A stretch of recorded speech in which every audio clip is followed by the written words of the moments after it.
Why is it so hard to find reliable answers to parenting questions? How is it in 2022 parents still search on Google for answers from strangers? Well, now there's a better way.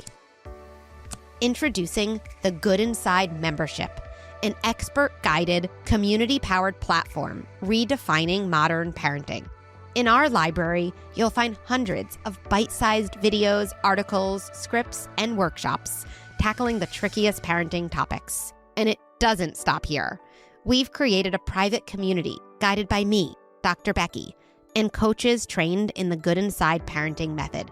Here you can ask questions, connect with other parents, or attend a live event on a topic that matters to you. This is the parenting handbook that doesn't exist. This is parenting advice at your fingertips, where you need it, when you need it the most. This is Good Inside membership. Hi, I'm Dr. Becky, and this is Good Inside. I'm a clinical psychologist and mom of 3 on a mission to rethink the way we raise our children. I love translating deep thoughts about parenting into practical, actionable strategies that you can use in your home right away. One of my core beliefs is that we are all doing the best we can with the resources we have available to us in that moment. So even as we struggle, and even as we are having a hard time on the outside, we remain good inside.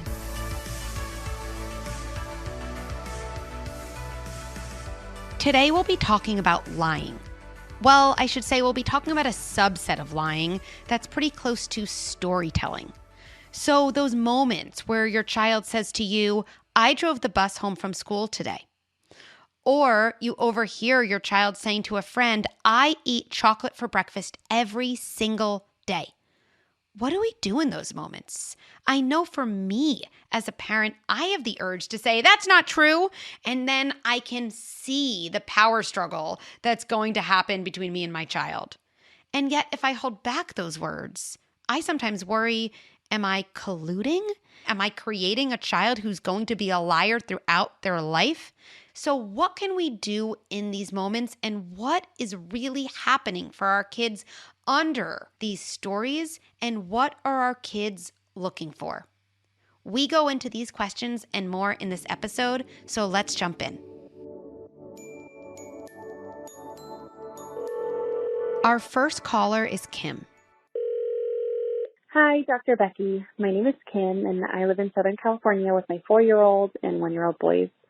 My question is regarding the 4-year-old. He's been recently telling stories, and what I mean by that is that he is telling outright lies. I can see that he has the most innocent and sweet intent. These lies aren't malicious at all. Most of the time, it's things like, "Mommy, I saw a komodo dragon in my house that's really far away."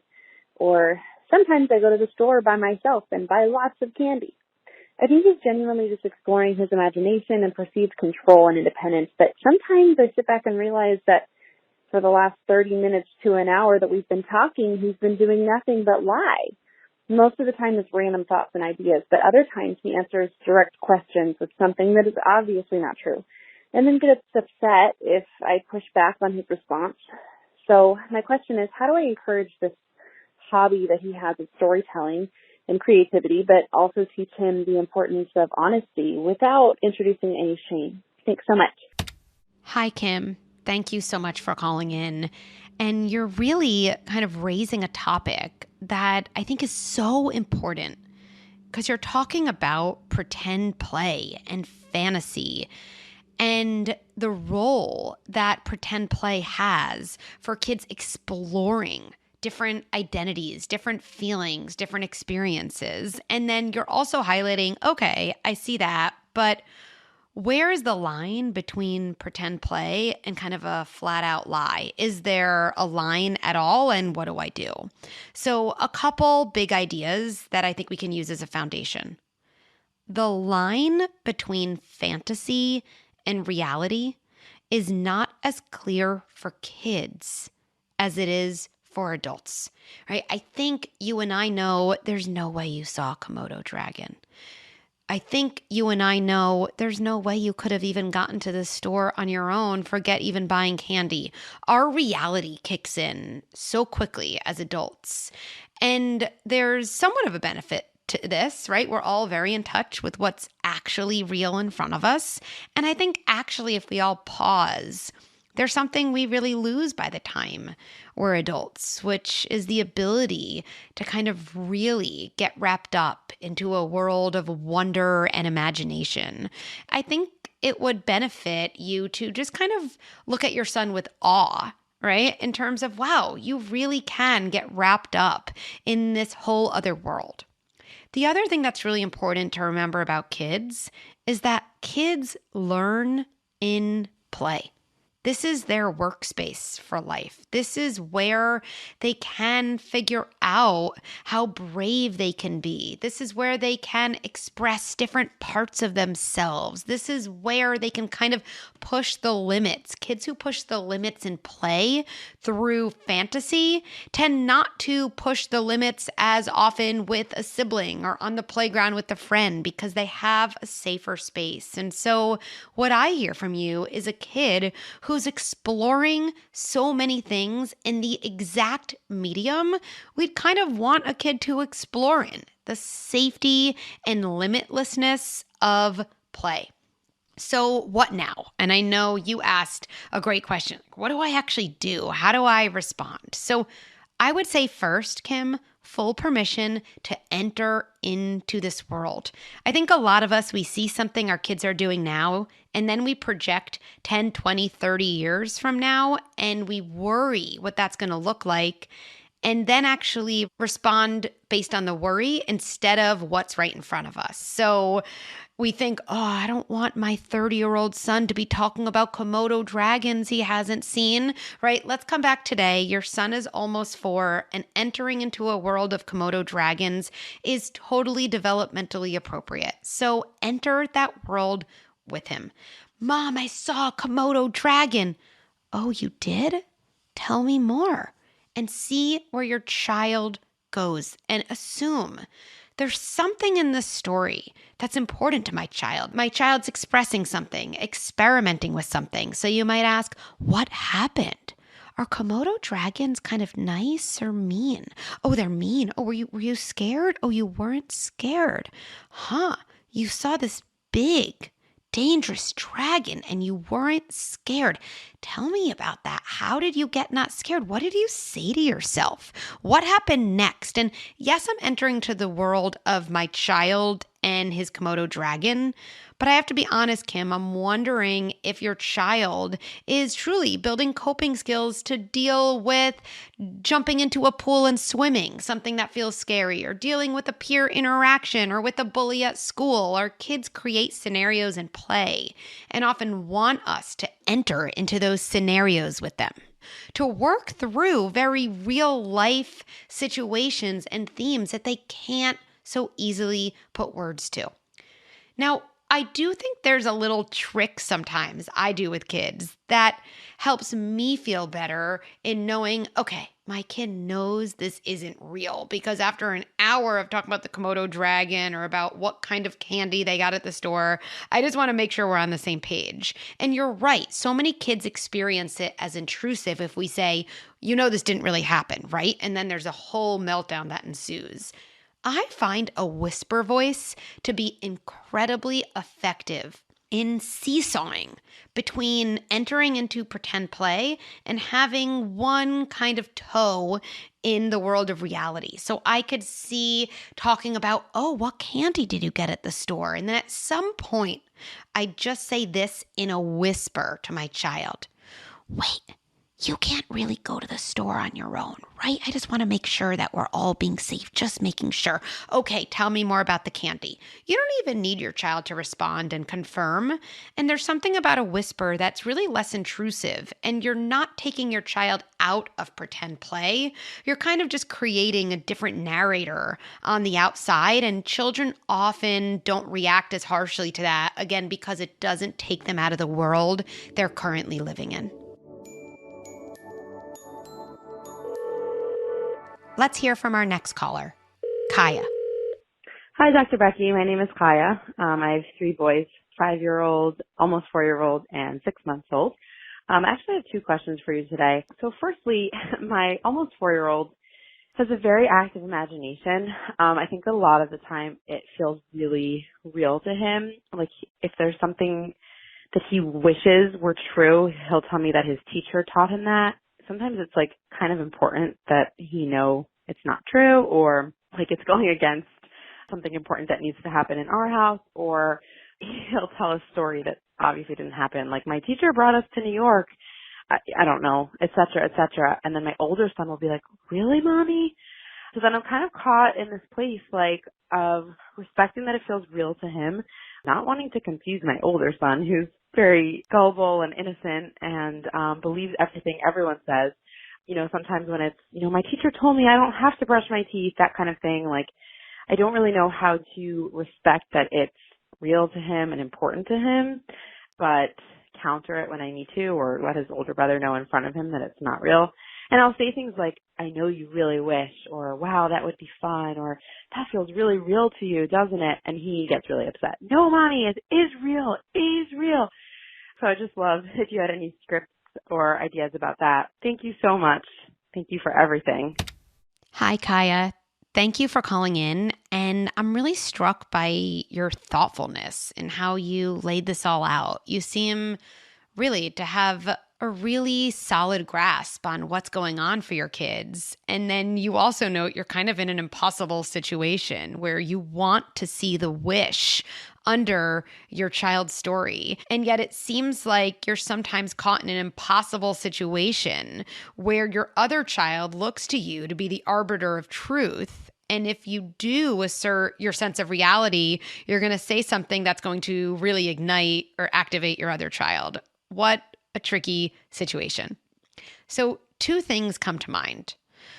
I have found myself in a very similar situation with my kids where I hear one of my kids say something that, like you, I'm thinking, there is no way this is true.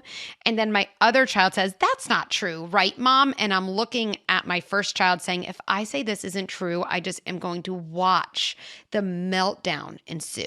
Now, first of all, we don't have to change what we say to avoid a meltdown. So give yourself that freedom. There are some times we're allowed to say, look, I want to be honest with both of you. I think there's something important there. And no, I don't think, sweetie, that that's actually entirely what happened. Now, my child might get upset and I might say back to that child, I know that's not what you wanted me to say. You and I are really going to talk later and figure this out, right? We have to remind ourselves our job isn't to balance the seesaw all the time. Here's something else I can imagine saying with the example of my teacher said I don't have to brush my teeth. And then another one of my kids is saying, is that really true? Your teacher said that? Mom, is that true? I could see myself just naming the conflict in front of me. It might sound like this. You know what?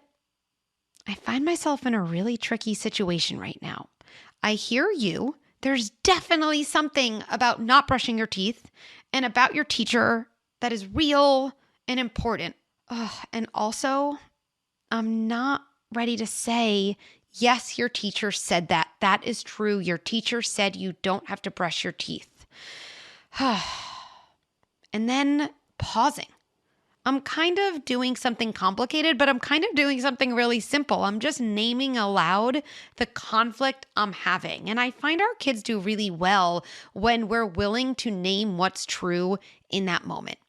Now, the other thing I would start doing, Kaya, outside of the moment is modeling some of this kind of storytelling yourself and then verbalizing a type of recovery. So, okay, what would that look like?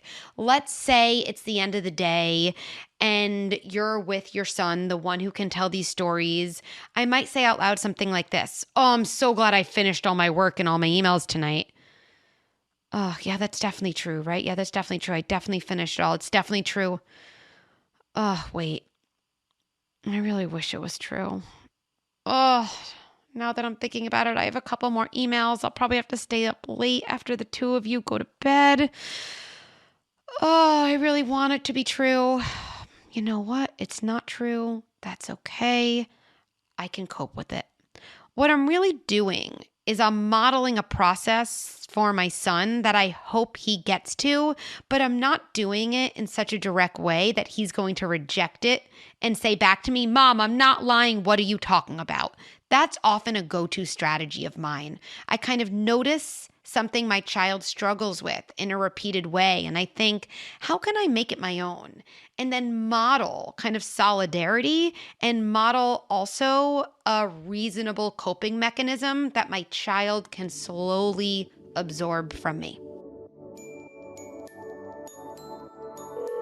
And now our final caller, Lauren.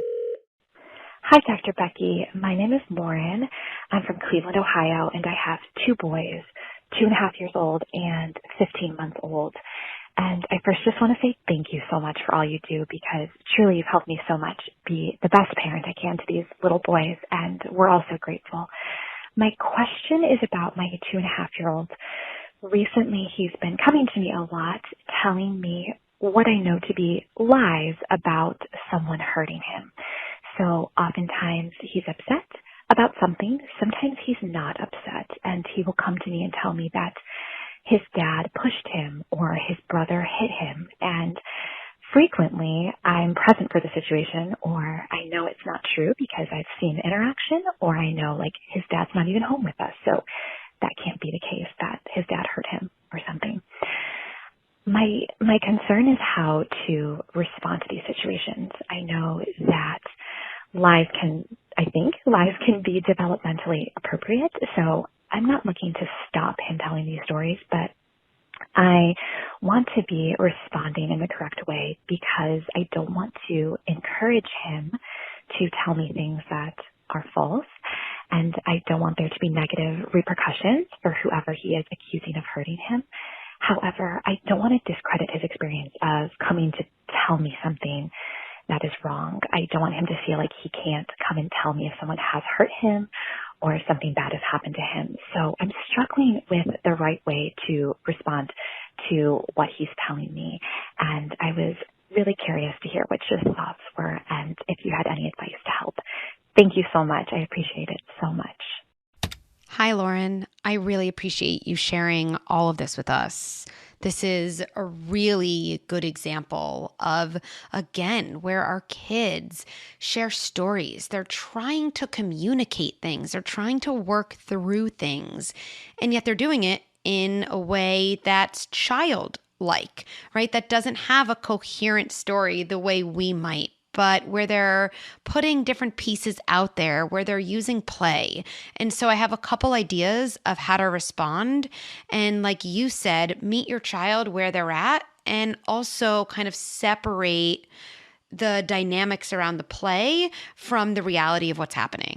So the first thing I think that's important to establish is just to explore the idea, is any of this happening maybe somewhere else, right? Is there something at daycare? Is there something on a playground? Has my child one time been pushed by a bigger kid in a sandbox and it's going over and over and over in my child's mind, and they're playing around with it in play to get mastery over it? So I think that's important to establish, because the themes our kids hold on to, there may be a place that's actually playing out, but again, our children don't have the language to explain it to us in that way.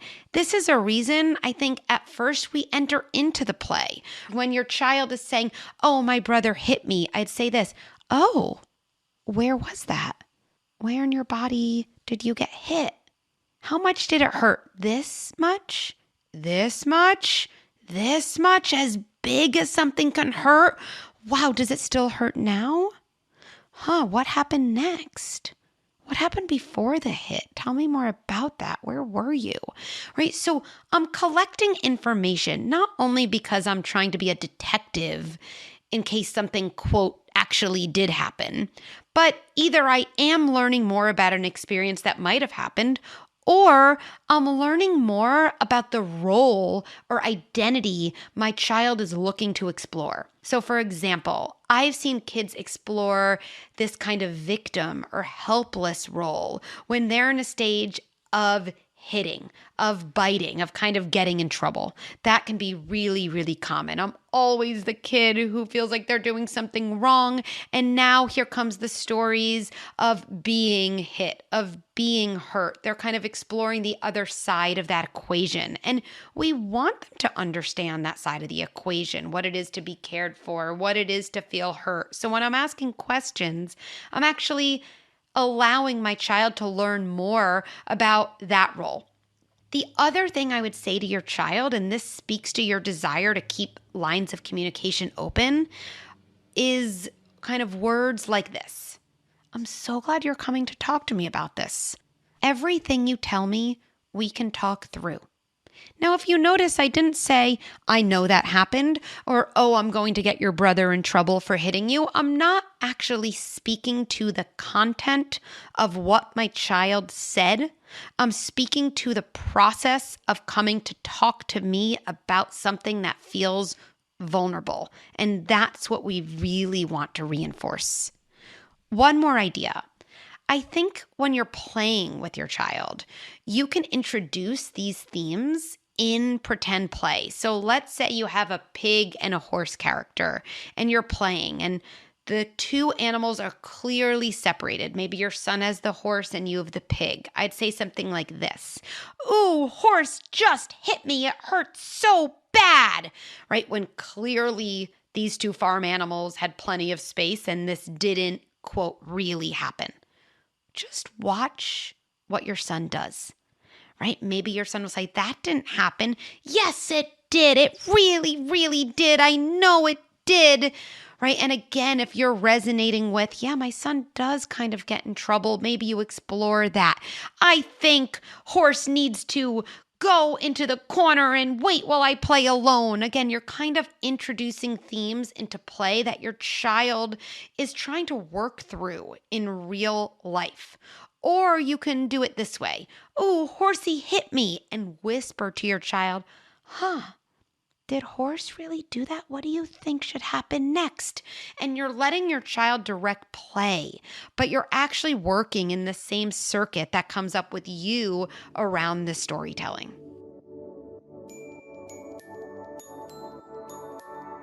Let's tie this all together with 3 takeaways.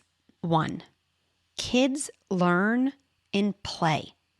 Play is where kids explore and try on new roles and literally play around with themes that feel scary or unfamiliar in their real lives. So often, this means storytelling or pretending. When we use this framework, we think more about how to help kids figure things out in play and less about how to reprimand them for lying. 2, I love using a whisper voice in play. Whispering is a way to narrate or direct play or ask your child important questions around their play without interrupting play or intruding on the important processes that are happening. It's okay if whispering in this way feels awkward. Remember, anything we do that feels uncomfortable is a sign that we're doing something new in our bodies. And new is a sign of change, and that's often a really great thing. 3, think about the role your child is exploring in the stories they tell that feel like lies. Are they taking on a helpless, faultless role, an all-powerful, in total control role? When we're willing to look beneath the content on the surface, we can learn so much about what our kids are trying to figure out and develop inside themselves. So give yourself permission to put the lying label to the side and tell yourself instead, there's important information here that my child is trying to communicate. Thanks for listening to Good Inside. Let's stay connected. At goodinside.com, you can sign up for workshops and subscribe to Good Insider, my weekly email with scripts and strategies delivered right to your inbox. And for more ideas and tips, check out my Instagram, Dr. Becky at Good Inside. Good Inside is produced by Beth Rowe and Brad Gage, and executive produced by Erica Belsky and me, Dr. Becky. Please rate and review our show. Let us know what you think and what resonated. I actually do read each and every review, so please know that your feedback is meaningful to me. Let's end by placing our hands on our hearts and reminding ourselves, even as I struggle and even as I have a hard time on the outside, I remain good inside.